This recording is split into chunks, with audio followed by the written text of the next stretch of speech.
Assalamualaikum warahmatullahi wabarakatuh. Perkenalkan, saya Ririn Serina, NIM 231421002, mahasiswa Fakultas Ilmu Kesehatan Prodi Keperawatan Universitas Muhammadiyah Tangerang. Berikut ini saya akan menjelaskan apa sih itu sistem integumen. Sistem integumen adalah sistem organ yang paling luas. Sistem ini terdiri atas kulit, aksesoris, dan lainnya termasuk rambut, kuku, kelenjar keringat, dan kelenjar sebaceus, dan juga reseptor saraf, khususnya yang fungsinya untuk menstimuli perubahan internal atau lingkungan eksternal. Kemudian ada fungsi sistem integumen. Fungsi sistem integumen: 1. Melindungi struktur internal. 2. Mencegah masuknya kuman penyebab penyakit. Mengatur suhu tubuh. Melakukan proses ekskresi melalui keringat. Melindungi dari bahaya sinar matahari dan juga memproduksi vitamin D. Kemudian ada struktur kulit. Struktur kulit terdiri dari epidermis. Epidermis di dalamnya terdapat 4 buah sel.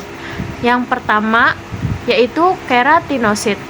Keratinosit memproduksi kreatinin, yaitu protein yang memberikan kekuatan, fleksibilitas, dan anti air. Kemudian ada melanosit. Melanosit memproduksi melanin, yaitu pigmen gelap yang memberikan warna pada kulit dan melindungi kulit dari radiasi. Kemudian ada Merkel. Merkel berkaitan dengan indera sentuhan. Dan yang terakhir ada sel Langhans, membantu sistem kekebalan tubuh. Epidermis terdapat beberapa lapisan. Di antaranya ada stratum corneum, yaitu lapisan sel kreatinasi yang efektif untuk pencegahan penguapan air dari lapisan yang lebih dalam. Kemudian ada stratum lucidum. Lapisan ini pelindung yang mencegah kulit dari kerusakan sinar ultraviolet. Kemudian ada lapisan stratum granulosum. Lapisan ini menghasilkan lemak dan molekul lainnya. Lapisan ini menghalangi masuknya benda asing, kuman, dan bahan kimia ke dalam tubuh. Kemudian ada lapisan stratum spinosum. Lapisan ini terdapat keratosit yang baru terbentuk dan fungsinya untuk memperkuat protein. Ada stratum basale. Ini adalah lapisan terakhir, yaitu lapisan terdalam di epidermis yang aktif membuat sel kulit, dan juga di dalam stratum basale terdapat melanosit. Kemudian yang kedua ada dermis. Dermis, komponen utama penyusunnya adalah kolagen, serat retikular, dan juga serat elastis. Serat retikular adalah serat protein yang berfungsi sebagai penyokong, sedangkan serat elastis adalah serat protein yang berperan dalam elastisitas kulit. Kemudian di dalam dermis terdapat 2 lapisan, yaitu yang pertama ada lapisan papilari, adalah lapisan jaringan ikat longgar yang berperan dalam peremajaan dan penggandaan unsur-unsur kulit. Kemudian ada lapisan retikular. Lapisan retikular adalah lapisan jaringan ikat padat yang dapat membuat kulit lebih kencang. Kemudian apa sih struktur dermis?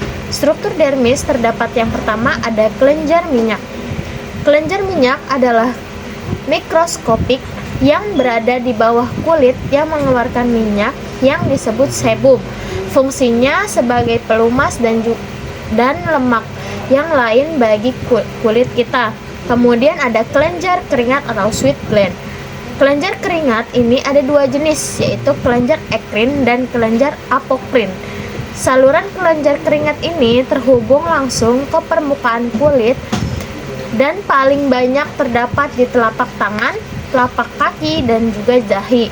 Fungsi kelenjar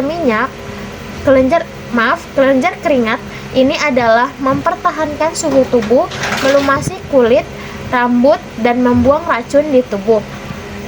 Kemudian ada hair follicle, adalah bagian akar rambut yang merupakan tempat membelahnya sel-sel rambut.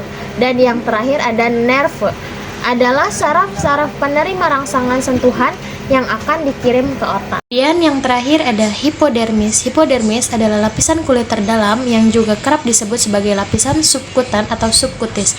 Hipodermis terdiri dari jaringan kolagen dan sel lemak yang bertugas untuk melindungi organ tubuh bagian dalam, memberi bentuk tubuh, dan juga mempertahankan suhu tubuh, serta sebagai tempat cadangan penyimpanan makanan. Saya akan menjelaskan proses peradangan. Apa sih proses peradangan itu? Proses peradangan atau inflamasi adalah mekanisme pertahanan tubuh terhadap infeksi, cedera, atau benda asing ketika jaringan tubuh terkena infeksi, panas, cedera, atau racun. Sel-sel yang rusak melepaskan zat-zat kimia seperti histamin, bradikinin, dan juga prostaglandin.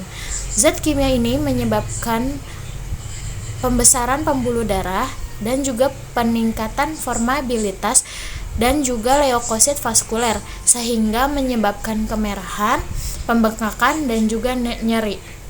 Kemudian bagaimana sih tanda-tanda peradangan itu? Pertama, terjadinya rubor dan kalor atau kemerahan dan juga panas. Setelah terjadinya rubor dan kalor, terjadi tumor atau pembengkakan.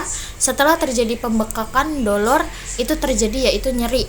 Setelah terjadi itu semua, terjadi loss of function atau perubahan pada fungsi. Kemudian, bagaimana sih fisiologi penyembuhan luka? Pertama, terdapat fase inflamasi atau pembekuan darah, eksudasi cairan, dan juga patogenesis. Fase ini terjadi selama 1-4 hari setelah terjadinya luka. Kemudian, fase yang kedua adalah fase prolitasi atau pembentukan jaringan, granulasi, dan juga peregangan luka sebanyak 25%. Fase ini terjadi selama 5-20 hari setelah terjadinya luka. Setelah masuk itu fase maturasi. Fase maturasi adalah proses pematangan yang bertujuan untuk menyempurnakan terbentuknya jaringan baru yang dimulai dari prolitas sampai 1-2 tahun.